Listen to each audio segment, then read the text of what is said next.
Good morning, everyone. Thank you for joining and welcome to our webinar on Microsoft 365 in the modern workplace. My name's Isaac. I work within the business development team and I'm also ADM's resident speaker on all things Microsoft. I'm going to be running through our top applications for working from home, which will include Microsoft Teams, OneNote and SharePoint with special guest speaker Josh Brazier. I do also want to touch briefly on Microsoft Tasks, OneDrive, Sway and Power BI as well. There's some other powerful tools included in 365. Now, if there are any questions during this session today, these will be answered in an email response following today's event. And to start off, I'd like to give you a little bit of information on who we are and what we do. So, who are we? We're ADM Computing. We're an IT services and support company based in Kent. We cover London, the southeast and further beyond as well. We were established in 1984. That makes us about 36 years old now, so we've been running an awfully long time. We have 70 staff, 3/4 of whom are technical and service delivery teams. We're also a Microsoft Gold partner, so that makes us qualified to talk about these products. And our competencies involve not only exams, but actually deploying the technologies. We're also a highly rated partner with many other industry-leading vendors. And security-wise, we are ISO 9001, 14001, 27001 and Cyber Essentials Plus accredited. So now you know who we are, I would just like to give you a brief overview of the agenda this morning.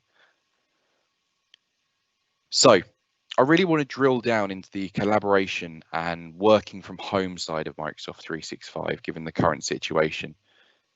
We'll start off by talking a little bit about Microsoft Teams, and this is going to be one of the main topics of today. I'll go through the chat and Teams features and the admin center as well for the administrators. I'll also touch on Skype for business retirement and some features that are coming soon, and also some features that have recently been added.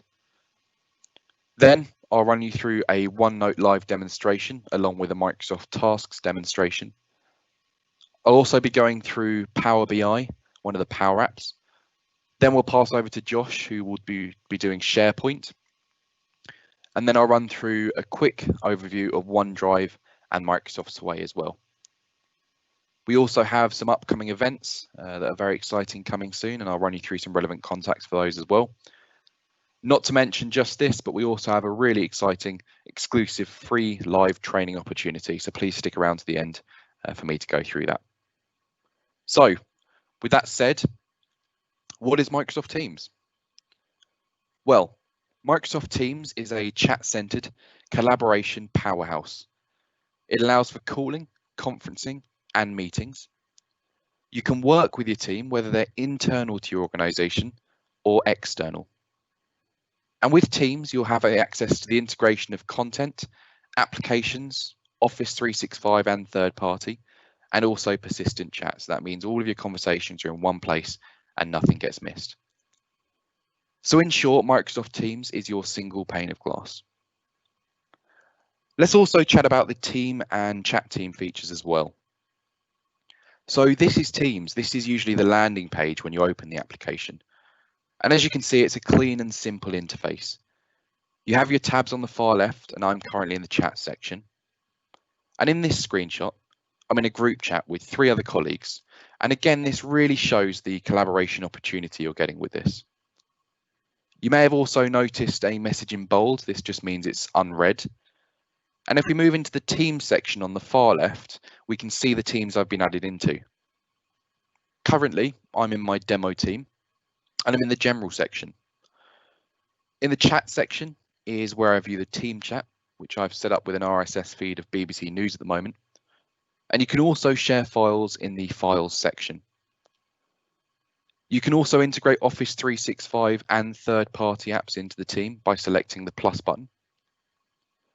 Now, at the moment, we're using a team to communicate with the engineers responsible for us working from home. So that's really useful and beneficial for us if we have any questions or queries, or we just need some technical support. One more thing to note as well is we do have some teams in here and channels that have external users in. And a quick security tip for you, is if we have a channel that has external users in, simply put brackets ext at the end, and that just reminds everyone who's using that channel that there are external users and to be careful of what they share. Now let's jump into the calls section. So we have our dialer that can be made available if needed for voice over internet phone calls, and that's done by implementing a Microsoft Teams calling plan. You can also add speed dial numbers if you wish by clicking this button. And also, if we jump into our contact section, we can view all of our contacts in one place. You can also add a contact simply by clicking the Add Contact button. And I'm sure you can already see how simple to use this Teams interface is. If we now click into the history page, we can see over a month of call history in one scrolling page. Contacts and internal calls will show up clearly. And if you want to check your voicemail, simply click on the voicemail button on the left. So very, very simple stuff. Here in the voicemail section, we can check and listen to our voicemails, again, with existing contacts and internal users showing up clearly, so you can differentiate between known and unknown calls. Now, not only do you have your voicemails here, but you'll also get an email notification with an automated transcript to read if you don't have time to listen. And the last point here, finally, if we click on Files on the far left, we can view and open all of our recent shared files. So, for the big question, how do you access all of this? Well, you can access your single pane of glass anywhere. You have full support across platforms and devices. Now, Teams is currently available on Windows, Android, and iOS, so you don't have a lack of options here. And most importantly, with Teams in the whole Office 365 suite, you can ensure you're secure while using it. And on this note, I would like to give you a brief overview of the admin side of Teams. Now, I won't dive too much into the technical side of things, as I know we have a variety of viewers watching, but I'm sure admins will know how this can support them with their daily duties. I'm just going to load up the Microsoft Teams Admin Center here. This is a Teams Admin Center demonstration for a company called Contoso Electronics. This is the standard company that Microsoft uses for all demonstration products. And this is our homepage. This is the dashboard of Microsoft Teams Admin Center. We can see over in the right here, we have a quick view user search. We can search all of our users within our organization there. We also have activity and usage graphs. Obviously, this is just an example, so there isn't any usage data in here at the moment. If we navigate over to the left and go into the Teams section, we can manage our teams. And if we click into one of these teams, we can see that this brings us all of the members and their information. It also brings us the channels and the settings for this individual sales and marketing team. If we click into one of the users on here, we can see all of his information displayed in one nice screen. You can see that he's a marketing assistant. You can see where he's based with his phone number and email contact. And you can also view his 7-day activity and quality. You can also set settings for him individually and policies for him. And you can check his call history here. Now, if we go into devices on the left, we can see a summary of the IP phones connected through Teams. Quickly bring that up. So at the moment, obviously, being an example, there isn't any on here, but you'd see a list of all your IP phones connected through this little page. If we go into users, as we saw before, we have a more in-depth view of these users connected to your organization's teams.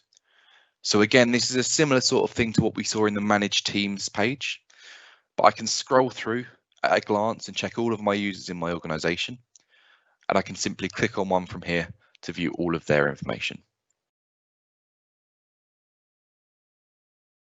In the Meetings tab on the left, you have your various conferencing and meeting settings, along with policies for live events. You also have messaging policies. Now, this is quite an important one as it lets you determine how Teams runs in your organization. So if we go into our policy here, and we scroll over here, we can see, do you want to enable the fun stuff like GIFs, memes, and stickers? And if so, how strict do you want the content of those to be? For example, with the GIFs rating, I might want it to only be, I might want it to have no restriction for quite a relaxed organization, or I might want it to be very strict. We just click save and it saves that policy and it will update it. Now in the Teams apps section, you can manage the various apps that are allowed to be installed as add-ons in users' Teams. For example, I may not want them to be able to download something like this Achievers app, and we can just turn that to disabled here. So that'll block them downloading that app. And if we change our mind, we can just enable it again, and they'll be able to download it. It's as simple as that. It's a click of a button. In the voice settings on the far left, you have all of your plans and policies for the call routing. Policy packages will help you to customize and apply a set of policies to a certain group of users. We also have our analytics and reporting. And if I go into the usage reports, you can view reports for a specific date range. And that can be really useful to give you a deep dive into what we saw previously in the dashboard. Now over in the org-wide settings, this is pretty self-explanatory. This is how you manage how the organization as a whole will be able to use Teams. So in the org-wide settings, we can look at guest access as well, external access, and just the general org-wide team settings. And finally, you still have access to the Skype for Business legacy portal. And this does take us onto an important announcement. Skype for Business online end date was announced at the end of July 2019, but it will be ending July 2021, so soon. Skype for Business on premises will be continuing, but it is now time to begin planning for this so you have a smooth transition into something like Microsoft Teams. And finally, on the subject of Teams, let's talk about some exciting new features coming soon. We do have a couple of recently added features. First of all, where we've had custom background added into Teams, which, as you can see on the bottom left, allowed us to change up our daily sales meetings a little bit. But this isn't just for fun. It also means you can put yourself in a professional environment with one of Microsoft's pre-made backdrops. And I've also been made aware that there's now an update to this where you can upload a custom background, such as your company logo or office. Now, there are so many possibilities with this one. We also now have hand raising, so no more speaking over each other and interrupting in your meetings. You can simply raise your virtual hand at the click of a button. This is a great one for remote workers. We also have even more messaging extensions that you can add into chat in Teams, allowing you to collaborate and communicate more efficiently. And you have multi-window chat that allows you to pop out your one-to-one or group chats with colleagues and work on something else in the background. And finally, 9-window video conferences in a 3x3 grid allows you to see more of the attendees in the meeting at once. Now, as I mentioned, there are also some updates to these features and a couple of coming soon features, which I'll run through now. Having previously focused on security and collaboration, Microsoft Teams is now shaping up to its competitor Zoom in conferencing allowances as well. Teams will soon have up to 49 windows in video conferences, so you'll be able to see everyone at once or pin a person to focus on that individual person. We'll also have multi-window meetings and calls coming soon, and this will be a fantastic addition to Teams, enabling you to pop out your daily meetings and focus on your chats and other work within Teams in a separate window. If you are interested in more upcoming Microsoft Teams features, please do visit my colleague Kylus Bryant's LinkedIn feed for more information on those. He recently shared a fantastic post on that. So that's Microsoft Teams. There's a lot of exciting features to play around with. And if you want to know more about Microsoft Teams, we also offer training and Teams knowledge shares. So please do get in touch. Now, next up, I want to give you a high-level functional overview of a massively underrated application, Microsoft OneNote. Now, OneNote's more than just a note-taking tool. It allows for organization of your notes in such a streamlined, focused way. You can add in files directly into the note pages that others can access and collaborate live on using the Office 365 applications. And I would just like to jump into a live demo of OneNote to really show you this application in action. Now this is OneNote. This is what you initially see when you open up your OneNote. I've created a notebook here called Demo for Webinar, but you can view all of my notebooks in this section. And do bear in mind that this is the OneNote official Office application. This isn't OneNote for Windows 10. This isn't the app that includes slightly less features. This is the full version of OneNote 2016. So in this Demo for Webinar notebook, you can see that I've created a tab called Sales, and you can actually create multiple tabs and sections. So if we called this Marketing, for example, you can have a Sales and Marketing tab, so you split up your notes. You can also have page sections. So if we call this Team 1, for example, and then we're going to add another one called Team 2. And let's actually add another one here called Teams.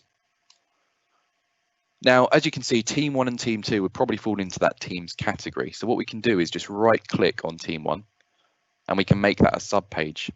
We can do the same with Team 2. And now you can see that we've got a nice streamlined, organized section of notes. Now you can type anywhere you want with OneNote. That's one of my favorite features, that you can just click and type. If we run through the sections up the top here, we have our usual things that we'd see in the any other Microsoft 365 application, really, up along until you get to something like tags. And in tags, you can mark things differently. So for example, we can have a to-do tag.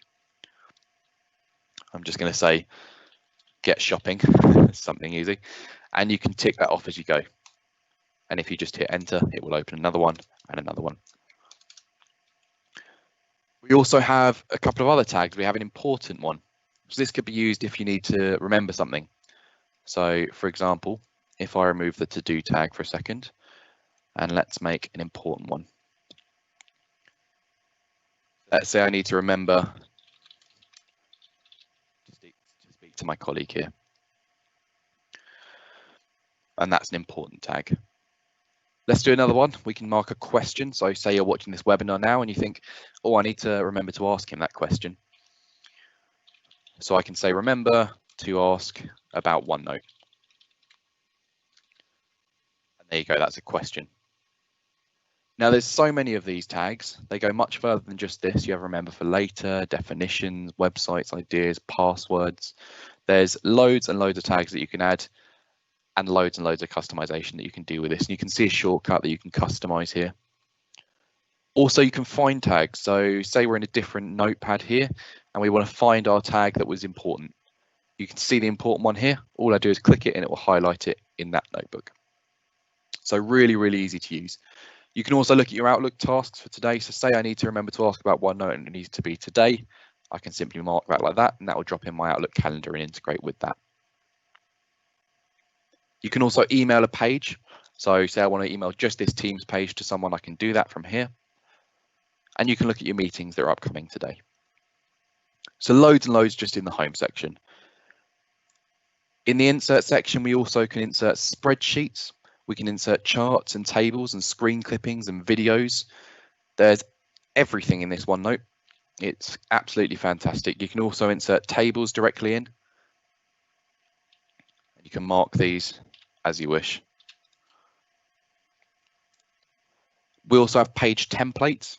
So for example, I might want to take notes from an informal meeting, and that will create an informal meeting page with a template already. You have action items in the middle, your agenda on the left, and important dates on the right, along with all your notes down here. So loads and loads and loads in there.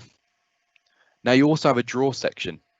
So for example, I might want to highlight a certain piece here, and this really works well if you have a stylus. I'm just using a mouse at the moment, so it's not very useful for me. But if you have a stylus or you're using a Windows Surface, a Microsoft Surface tablet, this can be really useful. And you can also do ink to text. So if you're writing with your stylus, you can change it into text later on down the line. And you can add in your shapes like you would with any other Microsoft app as well. Now, another important part of this is the history tab. So you can take a look at all the recent edits that have been made in the last 6 months. That means if you are collaborating live on a OneNote document, which you can do, you can take a look and see if someone's changed a little bit around, or someone's added something, or someone's removed something. So that could be really, really useful. And you can also find recent edits by author as well. So if I was working with my colleague, I could search that notebook for my colleague. And you can also hide the authors there. You can take a look in your notebook recycling bin. So everything you've deleted will be in here, and you can undelete it and make it available for yourself to edit again. And you can mark files as read as well. In the review tab, you have your usual. You have spelling research and thesaurus, which I'm sure many of you will be using already. You also have translate and language settings, and you can also password protect a particular section of your notebook. You can also link notes, and I feel like OneNote sums this up best. As you can see, you can take notes that automatically link to Word documents, PowerPoint presentations, or web pages that you have open. Finally, moving along to our view section. This really shows the benefit of the page layout that we can change. So first of all, you can make it full page, which is great if you want a more focused approach to it, like so. You can also dock it to your desktop. So you can click this button to dock it and it will stay on top whatever you're doing. So you can work while you're taking notes. You also have page colors that works very well for me. For example, I find it easier to read on yellow, so I can change the whole page color to yellow, and this can be very useful for people who have things like dyslexia, dyspraxia, and learning difficulties. Now, if you're in a school, for example, the rule lines can be very useful. So you can mark pages with rule lines, or you can turn it into grids as well. So that can be fantastically useful as well. You can hide this page title if you want. If you're going to print it off, you might want to do that. And you can change the paper sizes and properties in here as well. That's most of it for the view section as well. And obviously in your help, you'll have all the tutorials and feedback that Microsoft can give you. One more thing is in the file section, you can obviously share, print, and export your notes to PDFs and things like that. But that's the basics of it. That's OneNote in a nutshell. What I do want to quickly show you is an example of what OneNote can look like to its full extent. So if I go into this company page, you can see I've created a sales tab with a team notice board and a video imported in here. That video is directly imported from YouTube as well. You can also look at things like sales figures. As I said, you can import the charts directly into OneNote as well.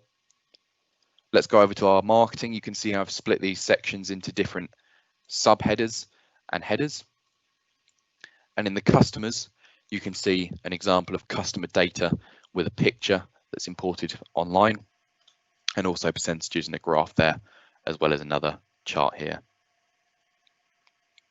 So there's quite a lot, and that's OneNote in a nutshell. As I said, there is much more to explore and understand with it, but sadly I don't have time for all of that this morning. I do have time to give you a brief overview of a couple more applications though, one of them being Microsoft Tasks. Now, Microsoft Tasks is your personal organizer. With it, you can work within a team to get those important tasks completed. And I will also jump into a live demo of this one so that I can really show you the collaboration side of it. So this is Microsoft Tasks. This is the home page of Microsoft Tasks. And as you can see, we use it for our business development team and marketing. You can see I've got 30 tasks left there. You can see the split between what's started, in progress, late, or completed. Right now, I'm going to jump into this demo, the to-do. You can see that I've completed one, which is to plan the Office 365 intro webinar. And you can see this one, the demo Microsoft Planner, which I'm in now. So I can actually mark that as in progress here. And now this is in progress. If we can group it by bucket, we can see that presenting, I've got a couple of different ones to do, sales, marketing, and presenting. We can see that presenting is in progress. We can also add a checklist here. So I've demoed the in progress option. Categorizing, you have different colors, which you can categorize these as, and you can customize the names for them as well. So let's say I want this to be in the blue category, but also the green category. And these might have different variations on names. You can do that as well, and I can tick off that in my checklist. You can also add attachments of Excel documents and spreadsheets and PowerPoints and images as well. You can assign these to different people, and you can type their name in there to assign the task. And you can change the priority. This one may be urgent, I need to do this now. So you can change that and the due date and start date as well. You can write a little note of what the task's about, and you can add comments when you're collaborating on tasks. And we use this quite a lot within our business development team. You don't just have tasks, it's not just a to-do list in this Microsoft Planner. You also have charts and schedules. So in the charts, we can see a little bit more of what we saw on our dashboard, where you have the tasks left and what we've completed, what we've got to do. And you also have the buckets, they're grouped there by a bar chart and priorities.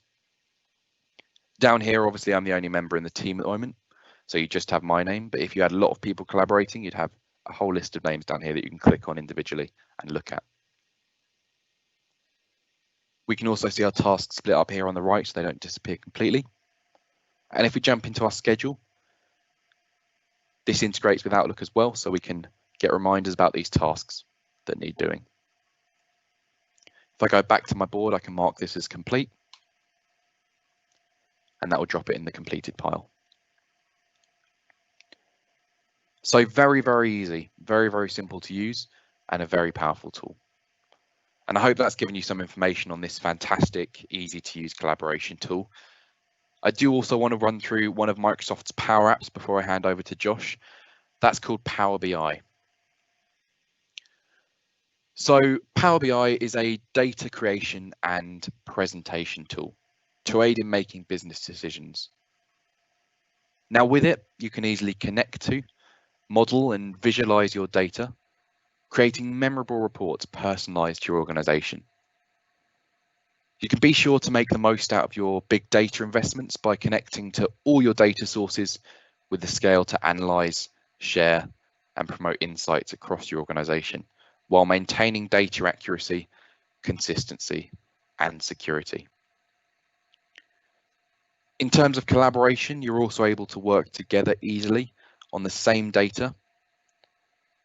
You can collaborate on reports and share insights across other Microsoft Office applications such as Microsoft Teams and Excel, empowering everyone in your organization to quickly make data-driven decisions that drive strategic actions.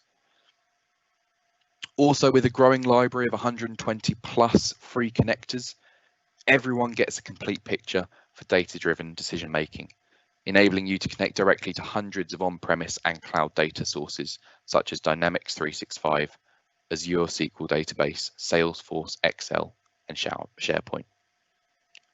So that's Power BI, and there's much more to it. Unfortunately, as I said, I can't fit that all into this session, but I do now want to pass over to my colleague to run through SharePoint before coming back to me for a couple of other applications. So Josh Brazier is a senior account manager at ADM and has a lot of experience demoing SharePoint to our clients, so I thought he'd be the best person to show you the ropes. Josh?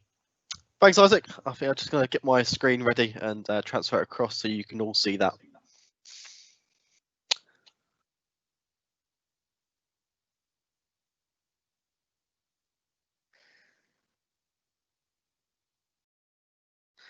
So, Isaac, if you just let me know you can see my screen and I'll carry on. Yeah, I can see that. Thank you.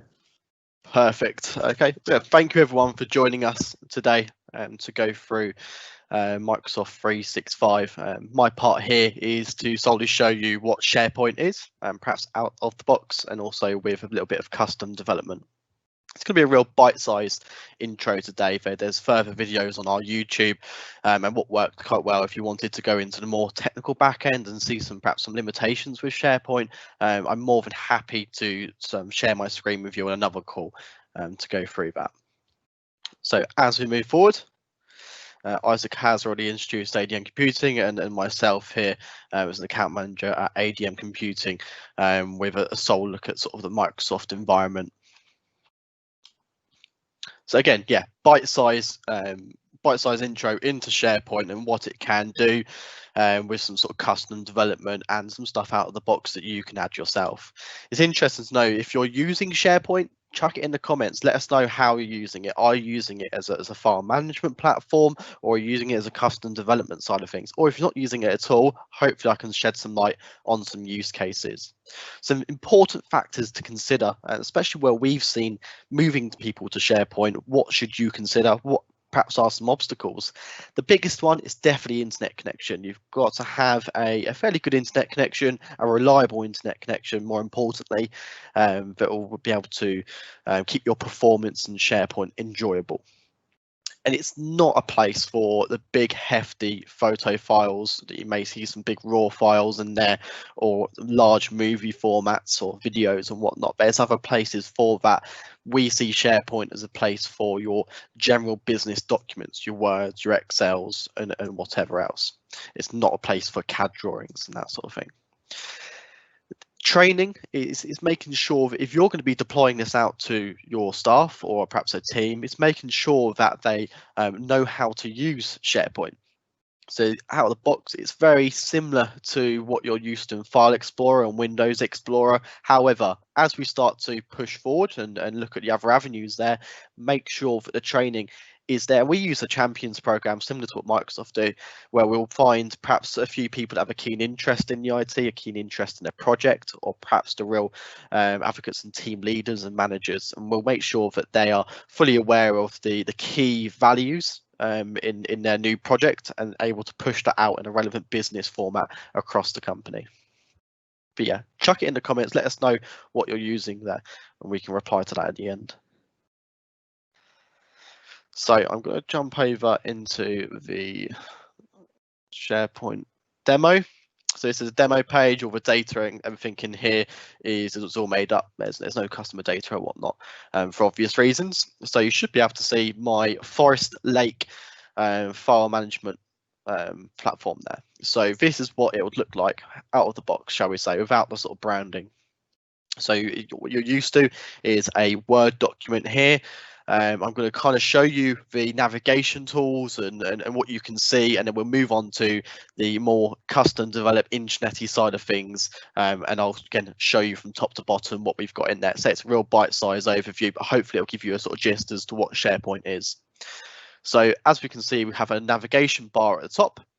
And this navigation bar is sort of similar stuff that you see in your file and Word and Explorer and that sort of stuff. You can click over the dots, and again, you'll have the similar sort of navigations as you do to the top there. One of the really interesting things is version history. A lot of people really like this in SharePoint, is the fact that you don't have to keep saving version 1, version 2, version 3. It's all in the same document and the same data. Okay, so if you have, like us, we have quite a few ISOs. When you have to review them yearly, you don't have to keep saving 2016, 2017, 2018. You can just go back and see an older version of that. And if you want to reinstate it, you can. You can put comments in there. You can show who it's been modified by. You can put in there and say reviewed as per government guidelines for COVID, say, and say that it has been approved and nothing needs to change. So it's a real nice little bit of there, but that's out of the box, most of it. So we can add format in there, but out of the box, you can see your version history. Again, we can share. I think one of the big things Isaac's been pushing on there is you can share your documents very easily through Microsoft. It's a collaborative space, and it doesn't stop with SharePoint. You can just share the link, you can copy the link and send it through to the people you want to be able to give it to. And you can set their permission as well. So whether you want them just to be able to read it, whether you want them to be able to work on it with you, you can see each other working on it. It's up to you. And again, you can download it, bring it offline for when you're on those train journeys. So yeah, out of the box, there's not too much to say really. It's what you're used to in Windows and File Explorer. At the top here, I'm going to come into this now, where we go into the more intranety side of things, where you have a sort of central space. And let's say some of the use cases we've had with this, you may have seen on the previous slide.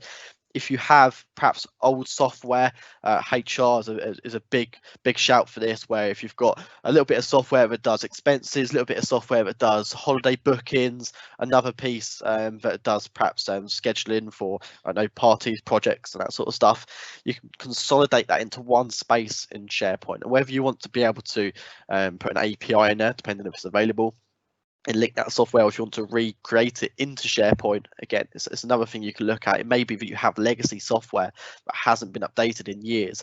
Could be a security risk, or it could just be out of date for what your business is doing as it's moving forward. Have a look at SharePoint, see if you can put that in there.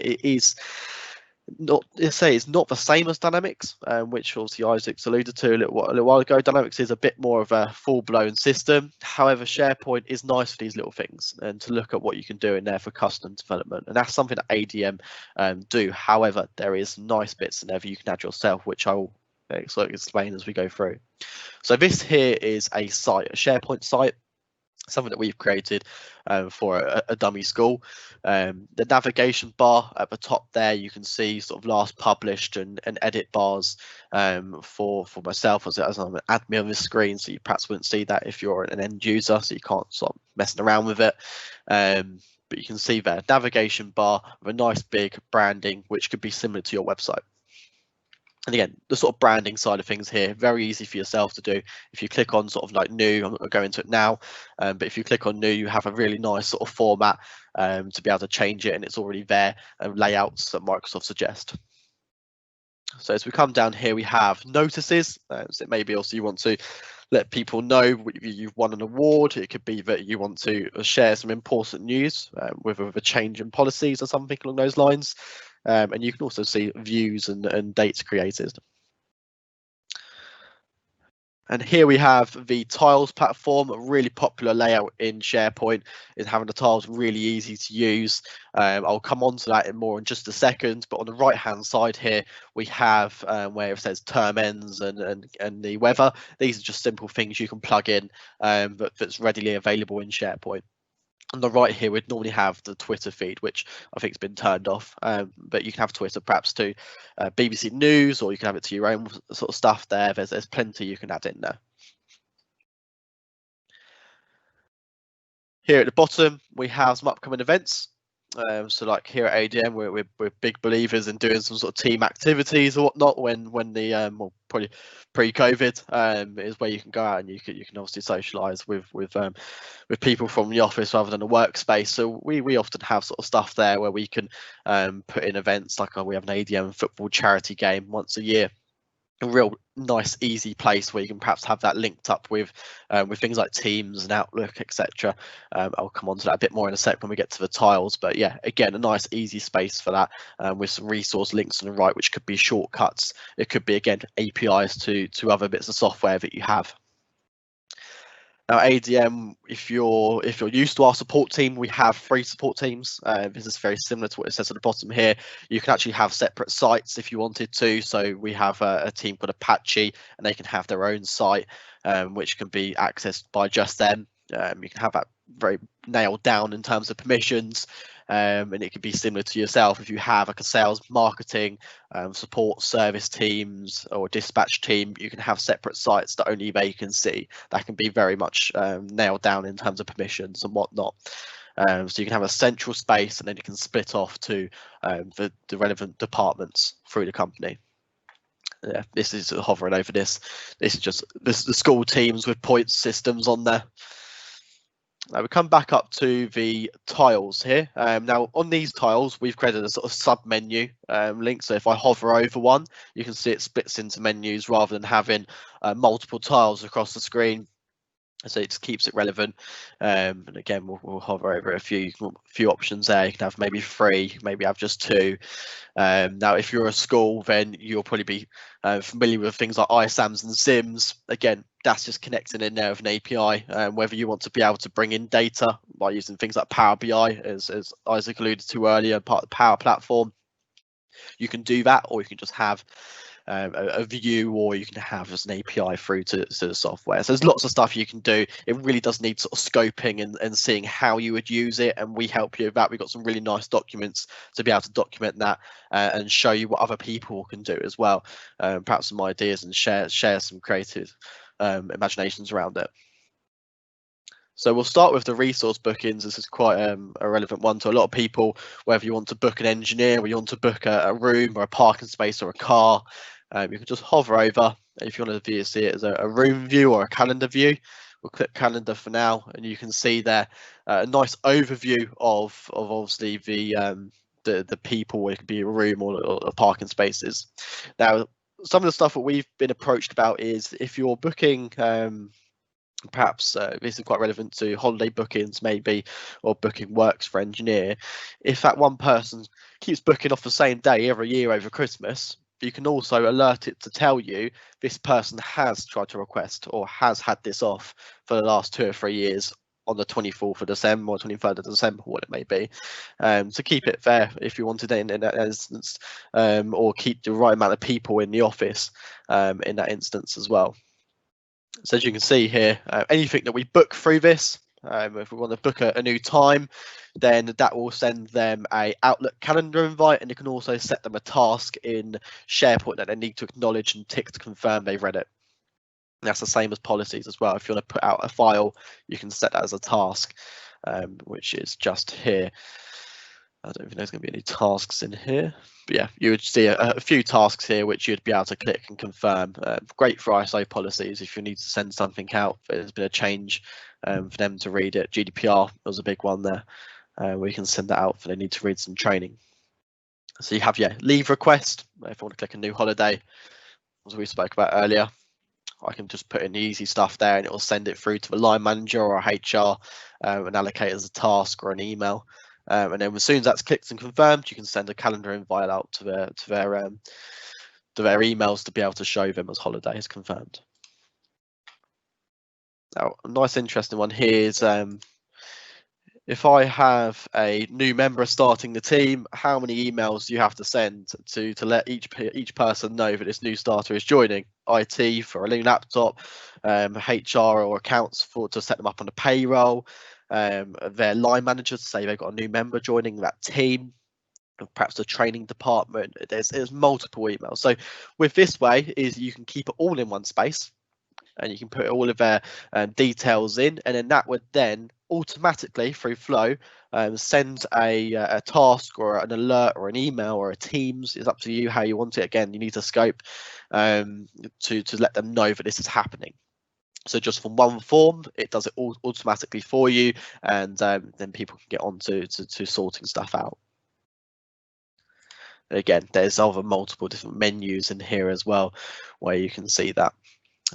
Some of the other stuff here is just shortcuts. So forms and timetables on OneDrive. If I click timetables, it'll open it up in Outlook Online, where I can see that. But again, there's so much stuff that you can do. I'm not going to sort of chuck too much stuff for you guys, but when you engage with the sort of SharePoint, obviously there's some stuff you can do yourself, and I advise you to have a sort of quick play around in a sort of demo area or a play area on SharePoint to see what you can do. However, when you engage with us, we generally have some nice forms for you to look at and see, okay, right, if I want this to be done, what's the action 1, 2, and 3 from this? What do you want to be able to get from it? How does it look? Who does it alert and interact with? So there's real nice stuff there to be able to get you on the right lines, because you don't want to be going with a huge, massive project in this. It's phases, which is the best approach to get the right rewards and get people using it as well. But again, this is a real bite-sized intro into SharePoint. Hopefully you can see what it looks like out the box in a file management system, but then also what it looks like with a bit of custom development as a central hub and whatnot. But there's other uses it can be used for. This is just probably the most popular one, actually, intranets and central hubs there. So yeah, if you did want me to expand it, I'm more than happy to jump on a call with you and again share my screen and expand on any more of this, or just listen to what you want it to do and see if that's possible. But yeah, thanks for listening. I'll pass it back over to Isaac, and he'll carry on the rest of the webinar. Thanks very much for that, Josh. I'm just going to share my screen now. Fantastic. Thank you very much, Josh. If you do want to know more about what Josh does, or obviously connect with him on the socials, obviously you can connect with him on the LinkedIn profile that's in the link there. He shares some really fascinating things on all sorts, really. So feel free to connect to him. I am conscious of the time, so I'll now move on to our next segment with a brief overview of OneDrive. And I'm sure most of you are already aware of the power of OneDrive, but just in case, I'll provide you with a very brief and quick overview. And of course, if you do want to know more, as always, feel free to get in touch with us. Now, OneDrive for Business is a place to store all of your organization's documents and files securely. It makes sharing documents more efficient and enables you to synchronize your documents across all of your devices to and from your PC to your mobile. You can also create a new document directly within the OneDrive application and edit in the web app or desktop version. You can upload files by simply dragging and dropping them into your OneDrive folder from the desktop, or manually sync by individual files from the OneDrive client. In short, OneDrive is an always accessible, incredibly efficient way to transform collaboration and file sharing in your organization. And as I said, it's a very brief overview of that, but if you do want to know more, please do get in touch with us. Now, I do also want to touch, just before we close, on another Microsoft offering called Sway. It's a presentation and storytelling tool that's working its way up the ranks in popularity as an alternative or to be used alongside Microsoft PowerPoint.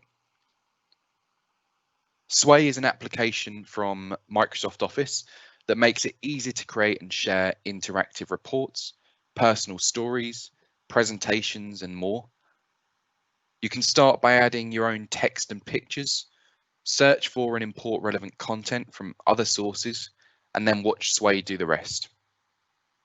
With Sway, you're no longer limited to picking a pre-designed template that makes your presentations look like everyone else's, and you don't have to have any design skills to transform and showcase information in a modern, interactive, and striking way. With Sway, there's no need to spend lots of time on formatting. Its built-in design engine takes care of making your creation look its best. And if the initial design doesn't quite match your taste or mood, you can easily apply another or fully customize your layout to make it your own. Now, it's really easy to share your finished Sways with colleagues who can see your creations on the web without signing up, signing in, or downloading anything. And you can change the privacy settings for any Sway whenever you want more control over what you share, so it's secure as well. So that's a very brief overview. That's Sway in a nutshell, a fantastic, surprisingly underused application from Microsoft. And that does about wrap it up for the presentation today on modern working with Microsoft 365. I do briefly want to run through some of our exciting upcoming events as well. As many of you already know, we are Sophos Platinum partners and are very much looking forward to welcoming a presentation from them talking about the evolution of cybersecurity in the cloud on the 30th of July from 10 to 11 a.m. We also have a follow-up on this webinar on the 14th of July between 10:30 and 11 a.m. where we'll be discussing how you can secure your workplace with Microsoft 365. So that's great for any of you who are IT managers or working in IT listening to this presentation today. That will be going through security with Microsoft 365. Finally, and most exciting, we have a fantastic free training opportunity. We will be facilitating free 3 to 4 day training in Excel, Teams, Word, Outlook, OneNote, and much, much more with Microsoft certified trainer Alex Waterton from FKeys. This is an ADM exclusive and will be very valuable to any staff at any level. The only terms for this free training are that there's a max of 2 people per company, but if you do want any more spaces, please do get in contact with us and we'll take you through the details. So thank you everyone who tuned in today, wherever you're working from at the moment. I know we run slightly over, but we're pretty much on time there. Also, a big thank you to Josh Brazier for covering our SharePoint section. If you do need anything, feel free to reach out to us on the number on screen or shoot me over an email where I'll get back to you as soon as I'm able to. And also feel free to connect with me on LinkedIn where I'll be sharing upcoming events and all things Microsoft. I will leave these contact details on screen for a couple more minutes just so you can note any important ones down. And that's all from me. So thank you once again. Stay safe and goodbye.